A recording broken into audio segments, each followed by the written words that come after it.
যতই কষ্ট দেখ আপনাকে, রাগ করা যাবে না। পারলে আপনি কি করবেন? বুঝাবেন। ওয়ালা তানহারহুমা, তাদেরকে ধমকও দেয়া যাবে না। ভুল করছে আপনি বলে দেন, বুঝাই দেন, নয়তো বা চুপ করে থাকেন, নয়তো বা বাড়ি থেকে বের হয়ে যান কিছুক্ষণ। তারপরে কি করা যাবে না? ওয়ালা তানহারহুমা, তাদের দুজনকেই ধমক দেয়া যাবে না। ওয়াকুল লাহুমা কওলান কারীমা, এবং তাদের সাথে সম্মানজনক ভাষা ব্যবহার করতে হবে। আপনি যে ভাষাটা বলবেন স্মুথলি, ধীরে ধীরে, সুন্দরভাবে, গলায় আপনার যত মাধুর্যতা আছে এগুলো দিয়ে বাবা মার সাথে ভালো ব্যবহার করতে হবে। সুন্দর সুন্দর কথা বলতে হবে বাবা মার সাথে। রাগ করে কথা বলা যাবে না, কঠিন জিনিস। রাগ করা তো দূরের কথা, এরপর এগুলো তো অনেক পরের কথা। আমরা এগুলোকে ভুলে গিয়ে বাবা মাকে কোথায় রেখে বৃদ্ধাশ্রমে রাখি না? কোথায় বলেছেন যে রাগ করে কথা বলো না? কোথায় বলেছেন যে সম্মানজনক আচরণ করো? আর কোথায় হচ্ছে আপনার বৃদ্ধাশ্রমে রাখার হিসাব নিকাশ? আপনি কখনো এটা খেয়াল করছেন?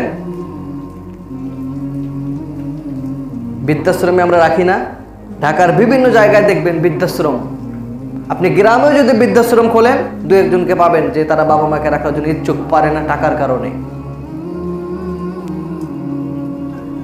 বৃদ্ধাশ্রমে যদি রেখে আসেন তাহলে আপনার দুনিয়াটাই হয়ে যাবে জাহান্নাম। কি হয়ে যাবে? এক মা বৃদ্ধাশ্রমে রেখে আসছে তার ছেলে গেছে তাকে দেখতে। যখন মাকে দেখতে গেছে তখন মা তার ছেলেকে বলছে যে বাবা, তুমি এই ফ্যানটা ঠিক করে দিও। কি করে দিও? ফ্যানটা ঠিক করে দিও, তবে এটা আমার জন্য না, এটা তোমার জন্য। কেননা কয়েকদিন পরে তোমার সন্তানও তোমাকে বৃদ্ধাশ্রমে রাখবে। আপনি যেমনটা করে যাবেন, আপনার সন্তানও কি করবে? তেমনটাই আপনাকে করবে। বাবা মা যেমনই হোক, আপনাকে আদর দিয়ে, শোভা দিয়ে, এগুলোর আবরণ দিয়ে তাদেরকে আজীবন আগলে রাখতে হবে। জীবনের শেষ